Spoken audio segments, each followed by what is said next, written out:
Mr. Abram? You're Abram. Mr. Abram, I'm the magistrate judge. This is what's called a first appearance hearing. I have to go through a few things with you.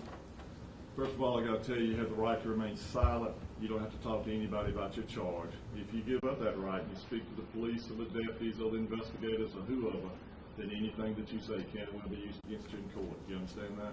Yes, sir. All right. You also have the right to have an attorney represent you. Excuse me. If you can't afford one, the court will appoint you one. Do you have a lawyer? You're asking the court to appoint one, is that correct? Okay. All right, we'll do that. I'll qualify you for it anyway. You also have the right to what's called a preliminary hearing or commitment hearing.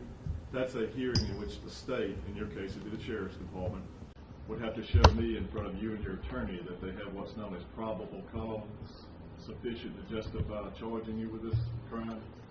Once you get out on bond, if you get a bond, you're waiving that right. And it does take a couple weeks to schedule it once it's requested. Do you want one of those hearings? Not sure. That's okay. I'll put you not sure. All right.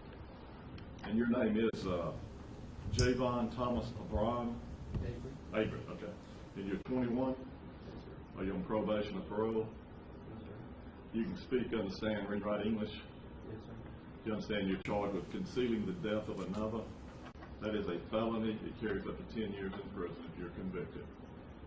Do you have any questions about your rights or anything? Okay. All right. And then, Mr. Cook, I understand the state is opposing a bond in this matter? Yes, we are, Your Honor. Part of that has to do with the integrity of the evidence. Not all of the evidence in this case has been located and acquired.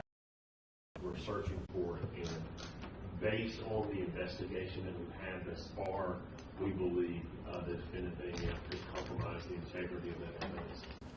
Furthermore, Your Honor, we believe there will probably be some threats against him, and quite frankly, we fear for his safety should he be out on bond. So our concern relates to both the integrity of the evidence, but also his personal safety.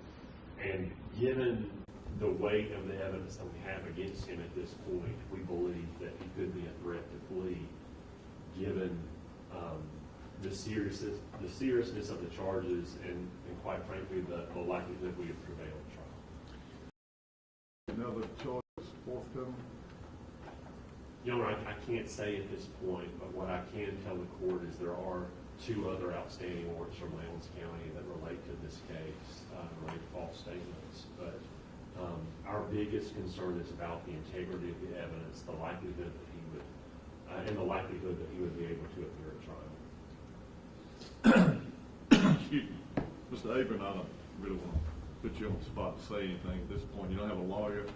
I'm going to withhold any kind of decision on this till you get a lawyer, and then we'll reconvene and have a hearing to hear if you want to put on some sort of evidence to indicate that you are a good candidate for bond. Do you have any other questions, or do you have any questions?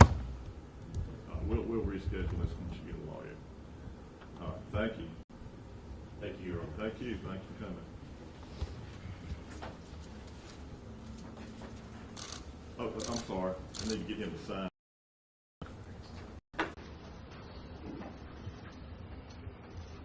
Yeah. This is just to indicate we went through this with you.